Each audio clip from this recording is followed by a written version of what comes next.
Welcome all of you, आप सभी का स्वागत है आपके इस YouTube channel A D Singh physics पर। तो हमने लास्ट लेक्चर्स के अंदर न्यूटन रिंग को कंप्लीट किया था। आज उसके एप्लीकेशन है, उसके यूजेबल से हम 2 पॉइंट को क्लियर करेंगे, 2 पॉइंट प्रूव करेंगे by Newton experiment to prove. First determined of wavelength, हम वेवलेंथ को प्रूव करेंगे, उसकी जो तरंग दैर्ध्य उसको ज्ञात करेंगे।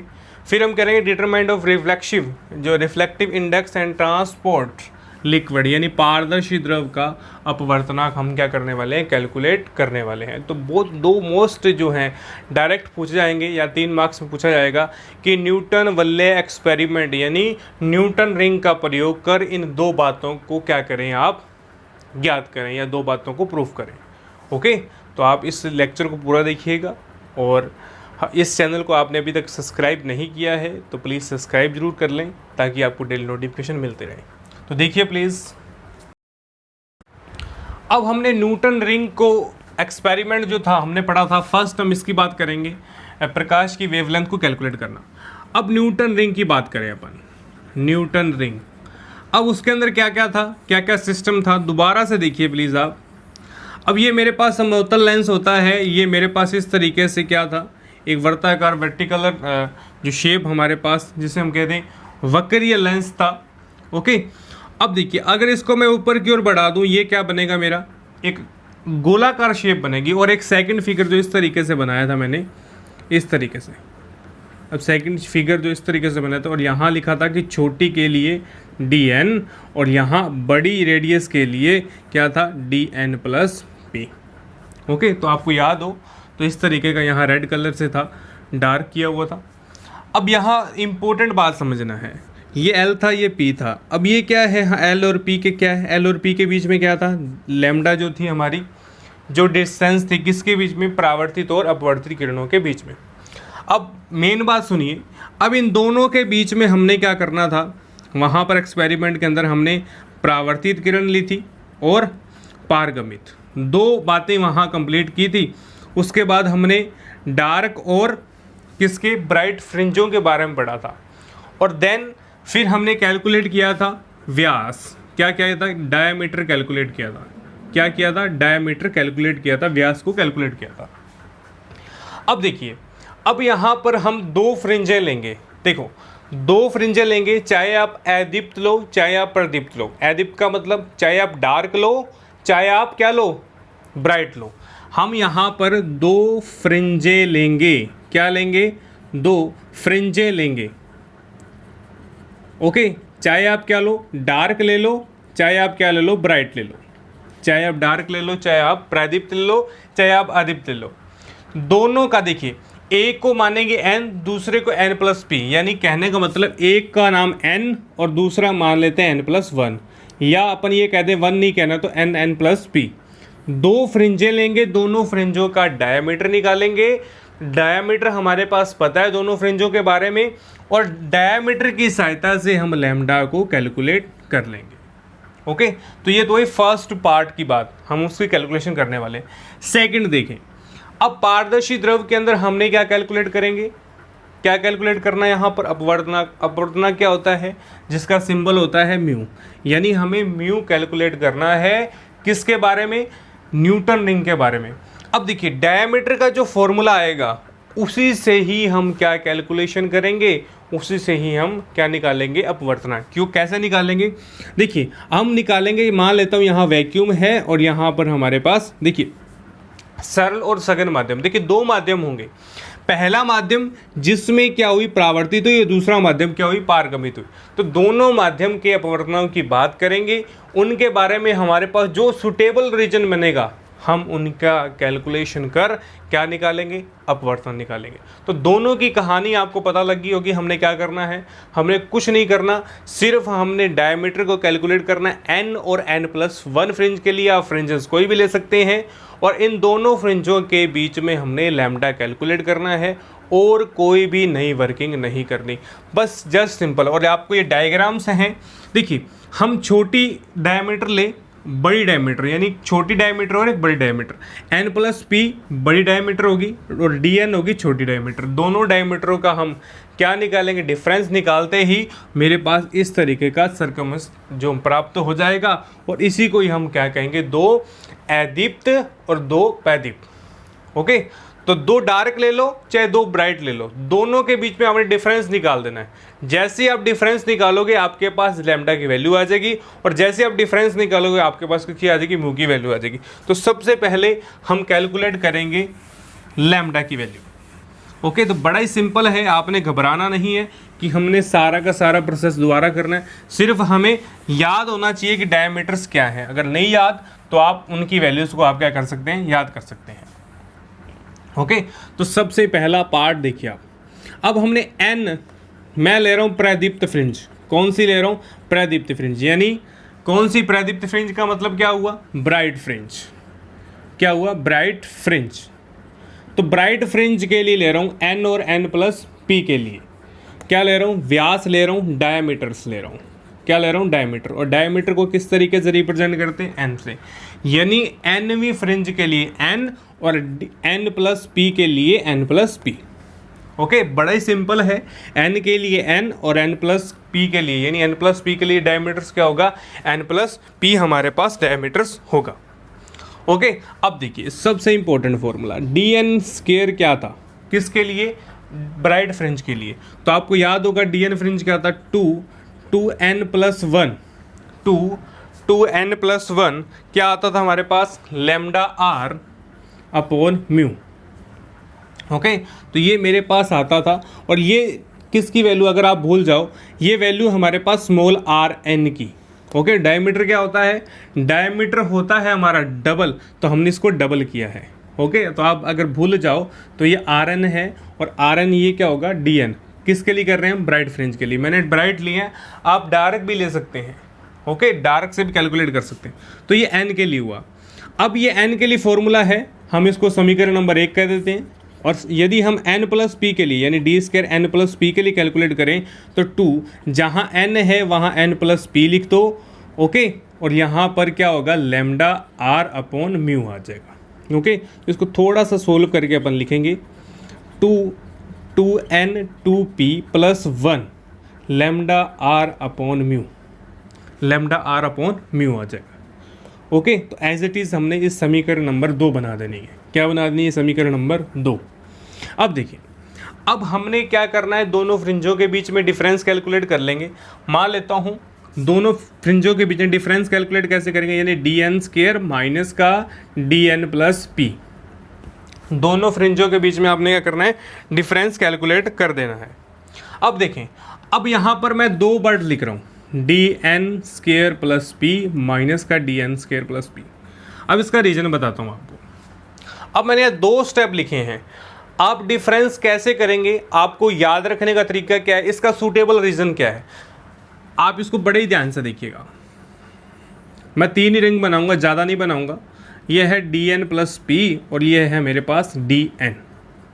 अब देखिए, अब यदि मैं छोटी डायामीटर से बड़ी डायामीटर को घटाऊंगा तो मेरे पास आंसर आएगा नेगेटिव के अंदर। यदि मैं छोटी डायामीटर से बड़ी डायामीटर को घटाऊंगा, माइनस करूंगा, तो मेरे पास जो आंसर आएगा वो माइनस के अंदर आएगा, क्योंकि ये वैल्यू किसकी होगी, कम, डी एन की, और डी एन प्लस वैल्यू की ज़्यादा होगी तो माइनस आएगा, और माइनस क्या है, संभव नहीं है।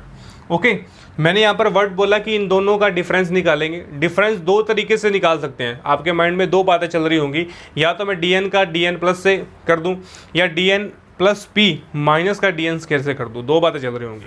तो पहला रीज़न हमारे पास ये संभव नहीं हो सकेगा। अब ये संभव है, अगर ये नहीं है तो ये होगा, पर ये होगा क्यों, देखिए, अब डी एन प्लस पी यानी बड़ी डायामीटर में से छोटी डायामीटर निकालेंगे तो बीच का सर्कमफेरेंस आ जाएगा, हमारे पास 20 की पार्ट्स आ जाएगा, और ये हमेशा क्या होगा, पॉजिटिव होगा, क्योंकि एन प्लस बी बड़ी।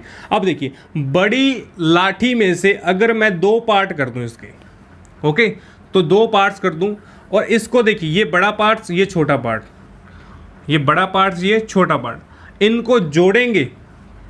इनको अगर मान लेता हूँ कि मुझे 2 पार्ट्स जोड़ने हैं, 2 पार्ट्स जोड़ने हैं इनके, और जो 2 पार्ट जोड़कर ये बीच की सर्कमफेरेंस निकालना है, तो बड़े में से छोटा निकाल कर ये आ जाएगा मेरे पास यहाँ से यहाँ तक। अगर यही मैं छोटा पार्ट्स लेकर क्या निकालूँ, बड़ी कैलकुलेशन करूँ, छोटा पार्ट पहले बड़ी कैलकुलेशन बाद में, तो वो थोड़ा सा डिफिकल्ट पड़ेगा और उसके परिणाम क्या होंगे, विपरीत होंगे। यानी मैंने कहने का मतलब है जो इसकी वैल्यूज आएंगी वो नेगेटिव आएगी। ओके, तो इसलिए हम क्या करेंगे, ये पोर्शन नहीं लेंगे। तो पोर्शन कौन सा लेंगे, तो पोर्शन हम लेने वाले हैं dn प्लस पी माइनस का dn स्क्वायर। तो हम इसको माइनस करेंगे, क्या करेंगे, इसको माइनस करेंगे। ओके, तो कीजिए आप, कुछ भी नहीं करना, जस्ट हमारे पास जो वैल्यूज़ हैं उसको माइनस करनी है। तो क्या आएगा, 2n 2p plus 1 lambda r upon mu minus का क्या आएगा, 2n plus 1 lambda r upon mu. अब देखिए 2n प्लस p, अब इसकी जो वैल्यू है देखिए 2n प्लस p, 1 इधर कर दो, 2p इधर कर दो, और यहाँ पर आप अलग अलग कर दो इसको, lambda r upon mu plus का। ओके, तो प्लस का क्या आएगा, 2p। Okay, lambda r upon mu आ जाएगा, माइनस का 2n plus 1 lambda r upon mu आ जाएगा। क्या आ जाएगा, लैम्डा r अपॉन म्यू आ जाएगा। ओके, तो ये इस वैल्यू से इस वैल्यू को कैंसिल कर देंगे अपन। तो मेरे पास क्या बना, D square n plus P minus का डी स्क्वायर n, और इज इक्वल टू क्या आ जाएगा, 2p lambda r upon mu. समझ आया कि नहीं आया आपको। मैंने क्या किया, 2n प्लस 1 वाले का इसको एक साथ लिखकर इसका मल्टीप्लाई कर दिया, और 2p वाले को अलग से मल्टीप्लाई कर दिया ताकि हम इसकी वैल्यू कैंसिल कर सकें। ओके, ताकि इसकी वैल्यू कैंसिल कर सकें। ओके, तो बड़ा इजी है, कोई डिफरेंट नहीं, कंफ्यूज नहीं होना आपने। तो यहाँ पर मैं साइन लगा देता हूँ ताकि आपको, ओके, अब देखिए ये क्या हो गया मेरे पास, 4p lambda r upon mu D square n plus P minus का डी स्क्वायर n। ओके, और हमें चाहिए क्या, वेवलेंथ का मतलब लैम्डा। तो हमें लैम्डा चाहिए, लैम्डा इधर लेके आओ आप, लेके आते ही क्या आ जाएगा, लैम्डा इधर। तो मेरे पास क्या आएगी वैल्यू, मेरे पास आएगी D square n plus P minus का D square n। Okay, 4pr इसके अपॉन के अंदर, म्यू जो है इसके मल्टीप्लाई के अंदर। ओके, तो ये मेरे पास किसकी आ गई, वेवलेंथ लैम्डा की वैल्यू आ गई, वेवलेंथ लैम्डा की वैल्यू आ गई। और यदि हम म्यू इज इक्वल टू 1 लें तो लैम्डा कितना आएगा, D square n plus P minus का D square n 4pr। Okay, 4pr lambda की वैल्यू आ गई। ओके, तो यहाँ तक हमने कैलकुलेशन करनी थी, हमने वेवलेंथ यानी तरंग दैर्घ्य के मान को कैलकुलेट करना था। तो फर्स्ट पार्ट हमारा कंप्लीट होता है। अब यहाँ पर इंपॉर्टेंट बात सुनिए, अब r जो है, देखिए r क्या है, यहाँ पर r एक रेडियस है जो कि हमें अभी डायग्राम बनाया था मैंने, और यहाँ देखिए आप इस तरीके से ये r होगी। अब इसको कैलकुलेट करने के लिए स्फेरोमीटर का यूजेबल किया जाता है। तो मैं यहाँ पर छोटे सा वर्ड लिख रहा हूँ, स्फेरोमीटर। ओके, तो कई बार कंपटीशन के अंदर पूछा जाता है कि न्यूटन वलय की रेडियस को मापने के लिए किस मीटर का यूज़ किया जाता है, तो स्फेरोमीटर का यूज़ किया जाता है। आईएएस का एग्ज़ाम हो, क्योंकि जो आईएएस के अंदर अपन लेते हैं फिजिक्स ऑप्शनल के अंदर, तो आप वहाँ भी इस तरीके का क्वेश्चन पूछा जाता है। और सीडीएस के अंदर भी एक क्वेश्चन पूछा जाता है कि स्फेरोमीटर जो है वो न्यूटन वलय की जो रिंग है उसको प्रूव किया जाता है। यानी ऑप्टिक्स के अंदर जहाँ भी ऑप्टिक्स का यूजेबल होता है वहाँ पर ये पूछा जाता है कॉम्पिटिशन लेवल के अंदर। तो आपको ये पता होना चाहिए स्फेरोमीटर का की सहायता से हम कैलकुलेट कर सकते हैं। तो यहाँ तक हमने वेवलेंथ को कैलकुलेट किया है, यहाँ तक हमने वेवलेंथ को कैलकुलेट किया। तो ये हमारा वेवलेंथ का पार्ट्स होगा, कुछ भी नहीं है, जस्ट हमने दोनों का व्यास निकालना है। कोई भी ले लो, प्रदीप्त ले लो चाहे अदीप्त ले लो, दोनों का डिफरेंस निकालना। डिफरेंस का तरीका आपको बता ही दिया, किस तरीके से बड़े में से छोटा जाता है, छोटे में से बड़ा कभी नहीं जाता। ओके, तो घर पे हमें सभी जो बड़ा होता है उसको ज़्यादा पैसे मिलते होते हैं जेब खर्ची के लिए। तो वही बात है, बड़े में से छोटा, और छोटा तो बेचारा छोटा ही है, वो तो हमेशा पीछे रहता है। ओके, तो यहाँ पर म्यू की वैल्यू 1 ले लें तो ये लैम्डा की वैल्यू हमारे पास प्राप्त हो जाएगी as it is. Second part की ओर चलिए। सेकेंड पार्ट कह रहा है कि इसका अपवर्तनांक कैलकुलेट करना है, म्यू कैलकुलेट करना है। तो म्यू कैलकुलेट करने के लिए यहाँ पर हमने म्यू 1 लिया है, क्योंकि ये माध्यम क्या था, मीडियम था। मीडियम को म्यूट कर हम क्या कैलकुलेट कर सकते हैं, वेवलेंथ। अब देखिए, अब पारदर्शी द्रव के लिए अपवर्तनांक कैलकुलेट करना है। अब देखिए, अपवर्तनांक कैलकुलेट करने के लिए अब वहाँ पर हमने म्यू 1 क्यों लिया। अब म्यू 1 का रीज़न सुनिए। अब म्यू 1 का मतलब है वायु में अपवर्तनांक। तो आप रीजन लिख लेना म्यू वायु में अपवर्तनांक, क्योंकि हम यहाँ पर म्यू दो पढ़ने वाले हैं, दो अपवर्तनांक पढ़ने वाले हैं। ओके, तो देखिए सर्वप्रथम अब पारदर्शी माध्यम में, अब यहाँ पर एक वर्ड लिया गया है पारदर्शी द्रव का अपवर्तनांक कैलकुलेट करना।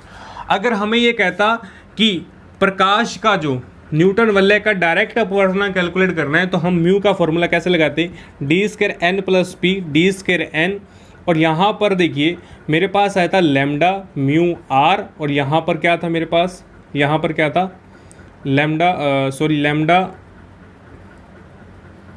पी आर, और यहाँ पर मेरे पास आता था म्यू। ओके, अब यदि मैं म्यू कैलकुलेट करता, यदि डायरेक्ट करता, तो मेरे पास इस तरीके का म्यू का फॉर्मूला आ जाता। ओके, और हम जानते हैं कि म्यू इज इक्वल टू 1 होता है, तो यहाँ पर हम म्यू कैलकुलेट नहीं कर पाते थे। वो कह रहे कि पारदर्शी माध्यम में कैलकुलेट कीजिए। कौन से माध्यम में, पारदर्शी माध्यम में कैलकुलेट कीजिए। तो पहले म्यू 1 था, अब दोबारा देखिए इस डायग्राम को। अब यहाँ देखिए पारदर्शी माध्यम में कैलकुलेट करना है, ट्रांसमीटर माध्यम में कैलकुलेट करना है, तो इस तरीके से पहले म्यू 1 आया। अब जो दूसरा इस तरीके से जाएगा, तो यहाँ म्यू की वैल्यू क्या होगी, चेंज होगी। पहले माध्यम में क्या होगा, म्यू 1 होगा, यानी पहले माध्यम में, पहले मीडियम में क्या होगा, पहले मीडियम में क्या होगा, जो डी एन प्लस पी है, डी एन है, यानी दोनों डायमीटर्स हैं, वो भी क्या होंगे, डिफरेंट होंगे। इसकी वैल्यू मान लेता हूँ ए आएगी। ओके, और यहाँ पर D N plus P D N, और इनकी वैल्यू बी आएगी। यानी पहले मीडियम और दूसरे मीडियम के कारण यहाँ पर जो व्यास हैं, डायमीटर्स हैं, वो चेंजेबल होंगे। डायमीटर्स की वैल्यू क्या आ जाएंगी, बदल जाएंगी।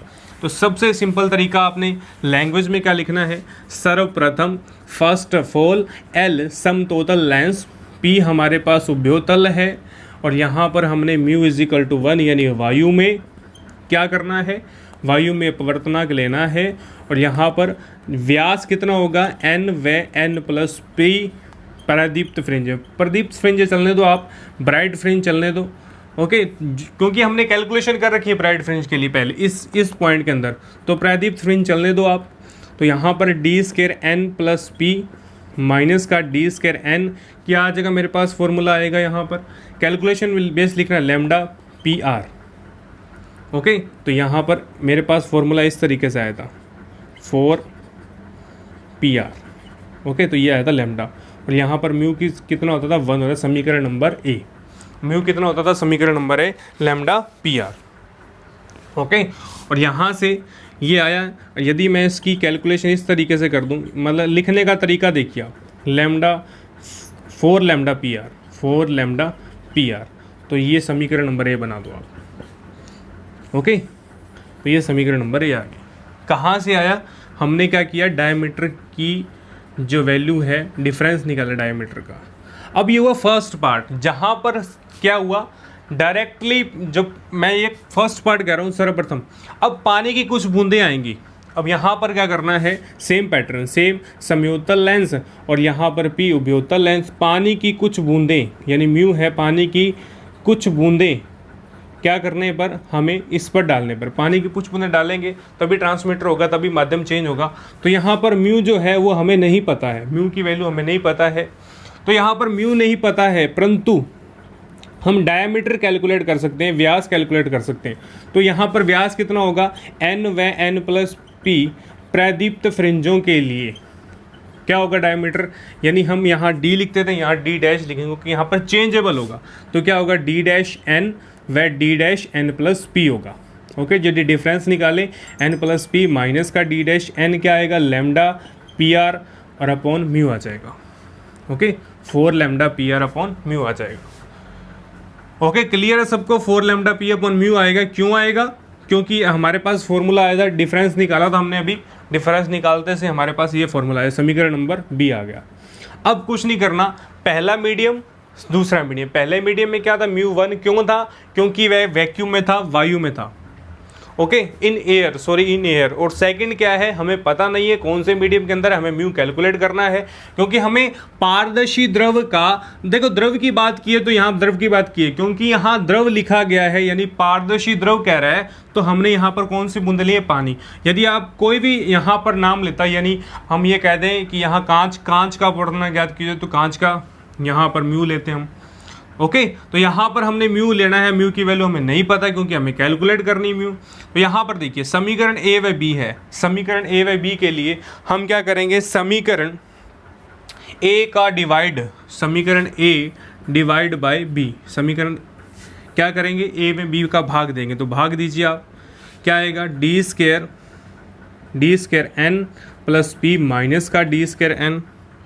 ओके और यहाँ पर भाग देते ही क्या आएगा D dash N plus P minus का डी स्क्वायर एन। ओके भाग देते ही मेरे पास क्या आ जाएगी, इसकी वैल्यू आ जाएगी। और भाग देते ही यहाँ पर क्या आ जाएगा 4 लैम्डा पी आर, यहाँ 4 लैम्डा पी आर अपॉन के अंदर 4 lambda P R upon mu. Okay तो ये म्यू ऊपर जाएगा और म्यू की वैल्यू कितनी आ जाएगी मेरे पास, म्यू की वैल्यू आ जाएगी D square N plus P minus का डी एन, और यहाँ पर D dash N plus P minus का डी डैश एन। तो ये मेरे पास आ गया म्यू और this is answer, this is answer पारदर्शी द्रव का अपवर्तना। ओके तो बड़ा ही सिंपल है, कुछ भी नहीं है, जस्ट हमने पहले वायु वाला लेना है, दूसरा हमने द्रव वाला लेना है, और दोनों का डिफरेंस हमें पता ही है क्योंकि हमने फर्स्ट पार्ट के अंदर कंप्लीट किया था, और दोनों का डिफरेंस निकाल कर डिवाइड किया है, म्यू की वैल्यू आ गई। तो अगर आपके पास क्वेश्चन आए कि न्यूटन वल्ले का यूजेबल कर, प्रकाश का वेवलेंथ ज्ञात करो, प्रकाश की तरंगदैर्घ्य ज्ञात करो, पारदर्शी द्रव का अपवर्तनांक ज्ञात करो, तो आप सिंपल वे से कैलकुलेट कर सकते हैं। देखिए इस क्वेश्चन के आने के चांस जो है वो 99% है क्योंकि ये ईजी भी है। और यहाँ पर देखिए इसका क्वेश्चन मार्क्स 1/1/2 यानी 1.5 मार्क्स का ये क्वेश्चन आ सकता है, इजीली आप कर सकते हो। तो ये क्वेश्चन डायरेक्ट एग्जाम में पूछा जा सकता है। ओके तो आज के लेक्चर के अंदर सिर्फ इतना ही। आप इस वीडियो को पूरा देखिएगा ज़रूर, और यदि आपको ये वीडियो लेक्चर अच्छा लगा तो आप इसको लाइक ज़रूर करें, और कमेंट बॉक्स पर मुझे सुझाव भेजें कि आपके डाउट सेक्शन क्या है, आपके आने वाले लेक्चर्स के अंदर कौन कौन से लेक्चर में आपको प्रॉब्लम आ रही है, कौन कौन से लेक्चर बनाए जाएं। ओके और यदि आपने सब्सक्राइब नहीं किया तो प्लीज़ इस चैनल को जरूर सब्सक्राइब कीजिएगा ताकि डेली अपडेट आपको मिलती रहे। तो आप घर रहिएगा, सुरक्षित रहिएगा। Thank you, all of you.